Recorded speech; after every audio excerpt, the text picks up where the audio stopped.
आज मैं आपको IBU का सेकेंड लेक्चर देने जा रहा हूँ, जो आपको बहुत VVI चैप्टर है दोस्तों। ये आपको NDA, एयरफोर्स प्लस में आपको इंटर की एग्ज़ाम में प्लस 18, 10, 12 नंबर की पूछ देते हैं, और ये आपको subject plus subjective plus objective मिलाकर दोनों मिलाकर पूछते हैं दोस्तों। इसलिए चैप्टर आप बहुत अच्छा से पढ़िए, बहुत अच्छा से। और मैं आपको अपनी सिलेबस पर ले चलता हूँ। IBU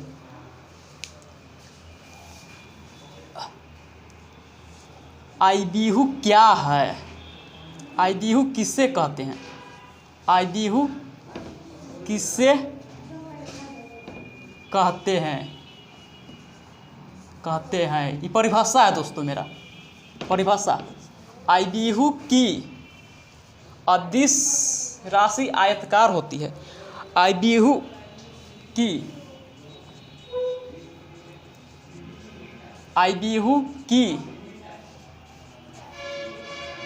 अदिश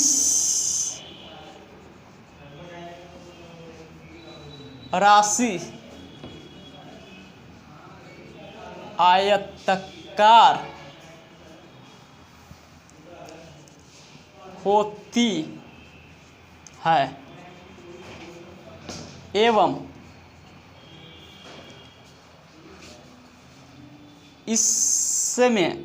है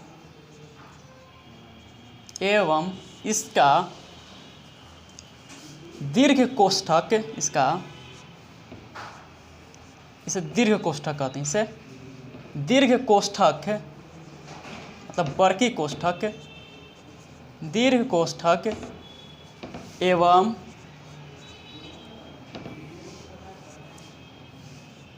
छोटकी कोष्ठक और दोहरा दंड कोष्ठक, दोहरा दंड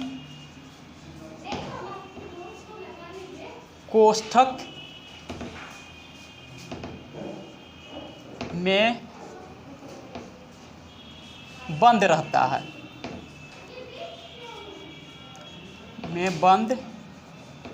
है,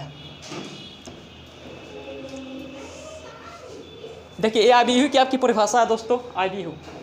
IBU की अदिश राशि आयताकार होती है एवं इसका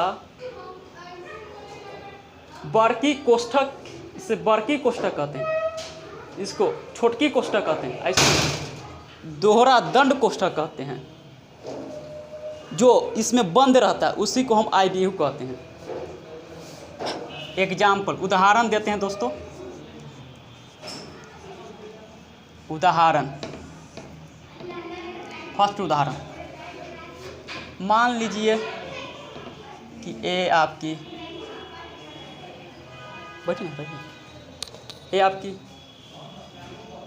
1 है। मान लीजिए यहाँ पे आपकी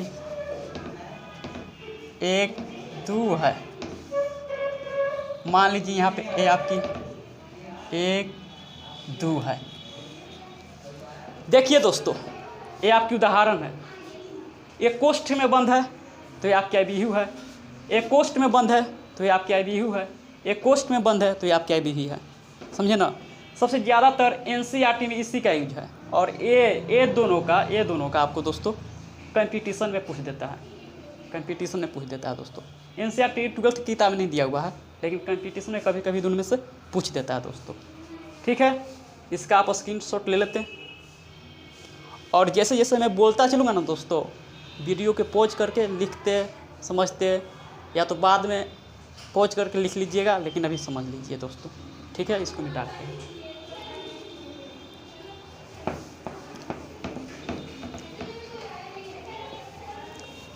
IBU किससे कहते हैं समझ में आ गया? अगर समझ में ना आए तो हमें कमेंट कर दें, अच्छा लगे तो लाइक कर दें, सब्सक्राइब कर दें।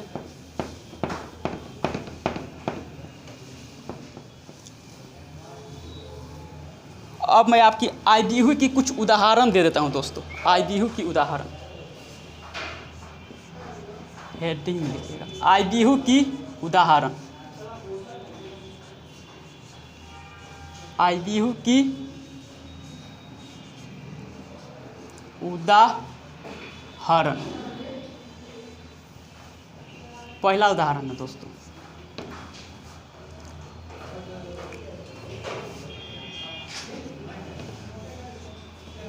एक, दो, तीन, ये आपकी उदाहरण है दोस्तों, लिख लीजिएगा।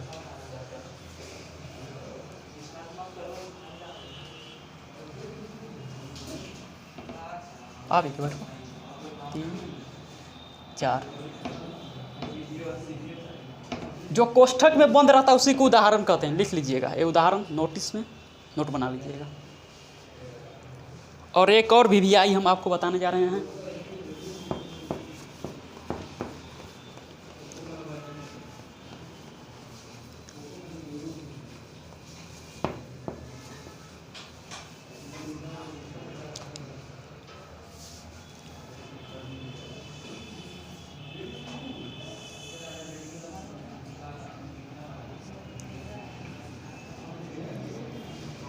जो इस पे सूता हुआ लाइन रहता है ना दोस्तों, ये सूता हुआ लाइन है, ये सूता हुआ लाइन है, तो इसको हम हॉरिजेंटल लाइन कहते हैं दोस्तों, हॉरिजेंटल लाइन कहते हैं।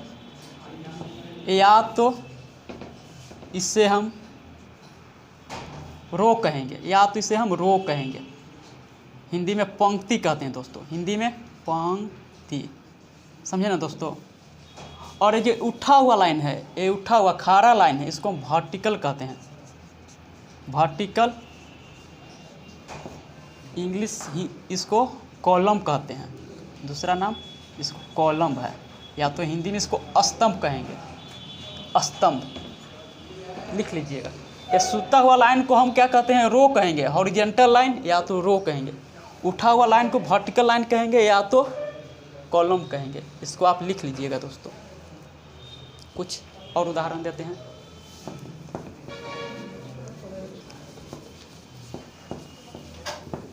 क्लास है आज।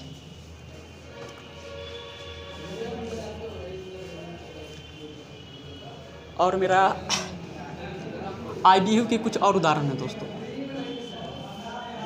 मान के चलिए ए मेरा 1, 2 है, 1, 4 है, 1, 2, 1, 4 है, कोष्ठक में बंद है, कोष्ठक में बंद है। ठीक है दोस्तों, तो ये मेरा आईबीयू हो गया। अब हम इस आईबीयू में हम पहचानेंगे कैसे कि कितना रो है, कितना स्तंभ है, कितना पंक्ति की संख्या है, कितना स्तंभ की संख्या है। तो हम यहाँ पे स्टार मार्क्स देकर लिख रहे हैं, आप लिख लीजिएगा। आई को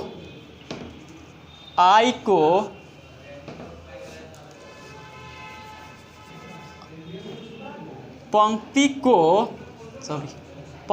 को आई से सूचित करते हैं, आई से सूचित करते हैं। ठीक है दोस्तों, दूसरा है, लिखिएगा। स्तंभ को जे से सूचित करते हैं, जे से सूचित करते हैं, सूचित करते हैं। समझ गए दोस्तों। आई इक्वल पंक्ति, आई इक्वल पंक्ति, जे इक्वल स्तंभ। जे को स्तंभ से डिनोट करते हैं, आई को पंक्ति से डिनोट करते हैं दोस्तों। ठीक है,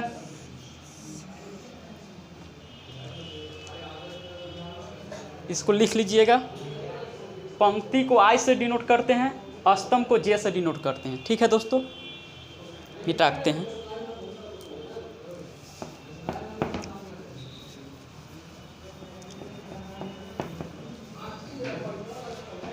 अब आपसे पूछेगा कि इसमें, क्वेश्चन है मेरा, आपसे पूछेगा कि इसमें आई पंक्ति की संख्या कितनी है, पंक्ति की संख्या कितनी है,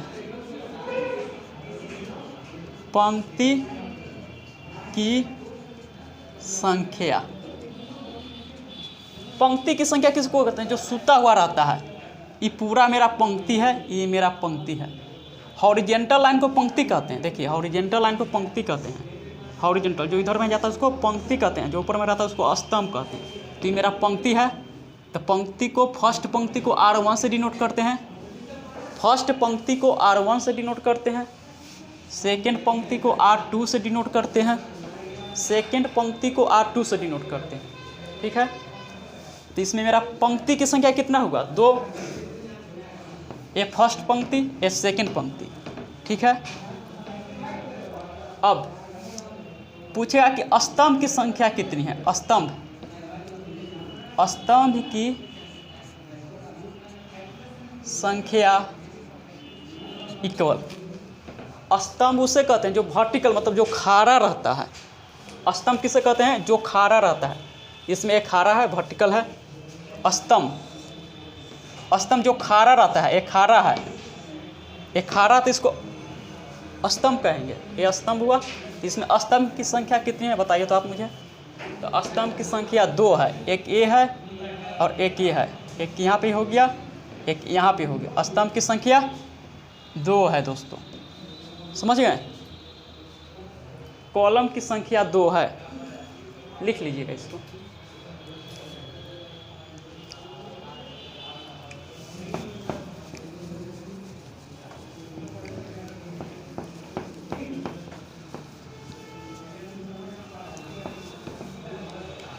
एक और मेरा टॉपिक है, उसको हेडिंग देके लिखिए।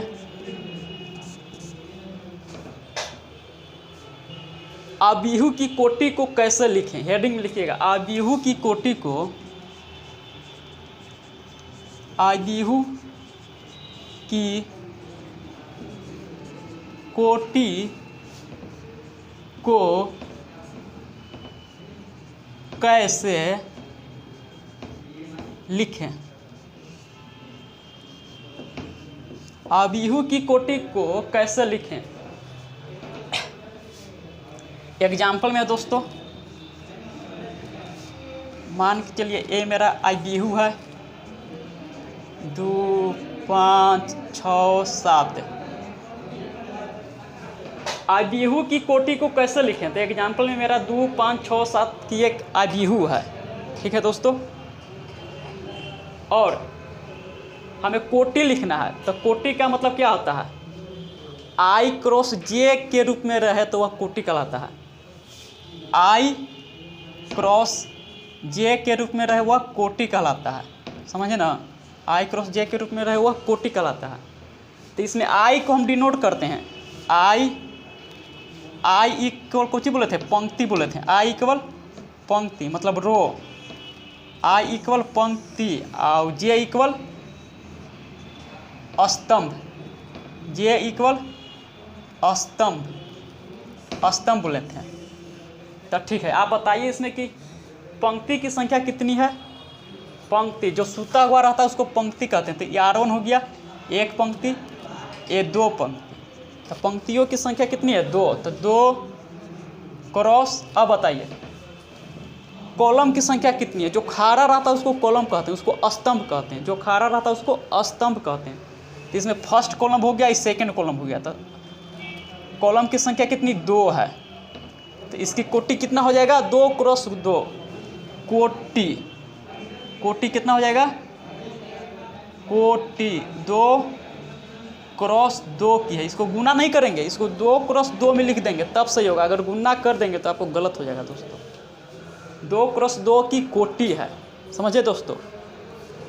ठीक है, एक और बात है, हेडिंग में लिखिएगा। एक और बात है, नोट है एक और। अगर आपसे पूछेगा कि आबिहू की अवयवों की संख्या बताइए, आबिहू की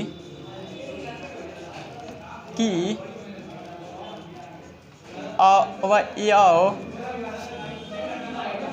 की संख्या बताएं। आबिहू की अवयव की संख्या बताएं। अवयव किसे कहते हैं? यहाँ बता रहे हैं आप। ये एग्जाम्पल मेरा है, मान लीजिए 2 5 6 7।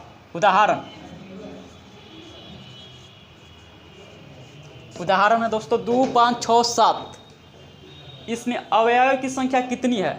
तो सबसे पहले हम देखेंगे कि इसमें कोटि कितनी है। तो कोटि कितनी है, पहले रो, तो इसमें 2 रो हो गया, फर्स्ट रो सेकेंड रो।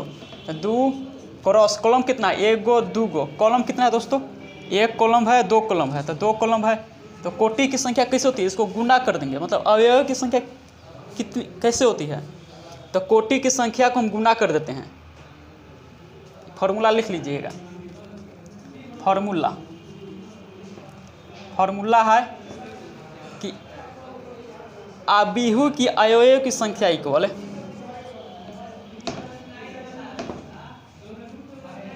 आबिहू की अवयव संख्या इक्वल आबिहू की पंक्ति गुणे आबिहू की स्तंभ। आबिहू की पंक्ति गुणे आबिहू की पंक्ति। इसको मिटा कर लिख देते हैं दोस्तों।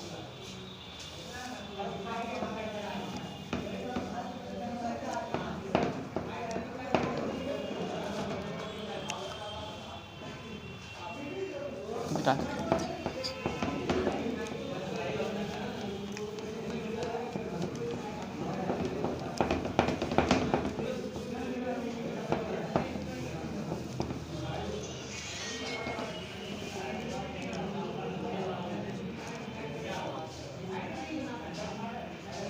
आबिहू की अवयव निकालना सिखा रहे हैं। अवयव निकाल लें। तो देखिए दोस्तों, यहाँ पे एग्जाम्पल में मेरा इतना रहेगा 2 5 6 7। ठीक है दोस्तों। तो इसमें रो की संख्या कितनी है, तो रो 2 है, first row second row 2 cross. और कॉलम की संख्या कितनी है, तो फर्स्ट सेकेंड, तो 2। ठीक है दोस्तों। तो यहाँ पे हो जाएगा दोस्तों आबिहू की, ये है फॉर्मूला है आपका है दोस्तों, सूत्र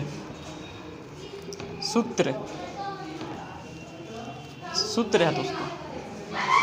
आबिहू की अवयव इक्वल आबिहू की पंक्ति गुणे आबिहू की स्तंभ। आबिहू की स्तंभ, समझिए दोस्तों। इसको देख लीजिए, आबिहू की पंक्ति कितना है, आबिहू की पंक्ति 2, इसको पंक्ति कहते हैं। तो 2 पंक्ति है, 2 गुने आबिहू की स्तंभ कितना है, तो 2 गुने 2 इक्वल्स 4।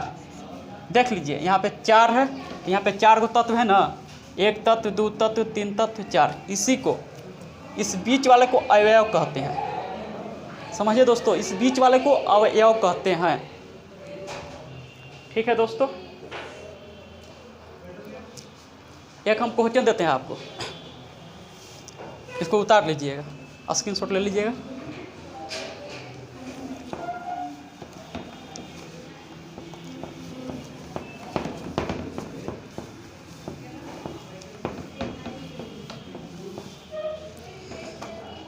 एक क्वेश्चन है,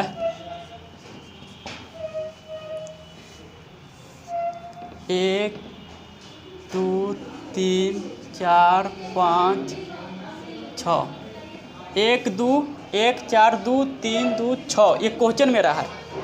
इसमें अवयव की संख्या कितनी है, अवयव की संख्या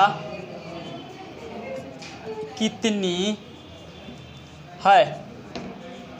इसमें अवयव की संख्या कितनी है, तो अवयव कैसे निकालते हैं, रो गुने कॉलम मतलब पंक्ति गुने कॉलम कर देते हैं तो अवयव की संख्या निकलती है। तो इसमें पंक्ति के गो है एगो दूगो, 2 क्रॉस कॉलम कितना 1 2 3, 3 कर देंगे, ठीक है, इक्वल 6 इक्वल आंसर मेरा 6 होगा। देख लीजिए आंसर 6, 1 तत्व 2 तत्व 3 4 5 6 आ गया। समझ गए? अगर नहीं समझे हैं तो कमेंट करके बताएं मुझे, मैं आपको समझाएंगे, फिर वीडियो बनाएंगे। ठीक है दोस्तों, अब बंद करते हैं दोस्तों, अब अगला क्लास मेरा कल होगा।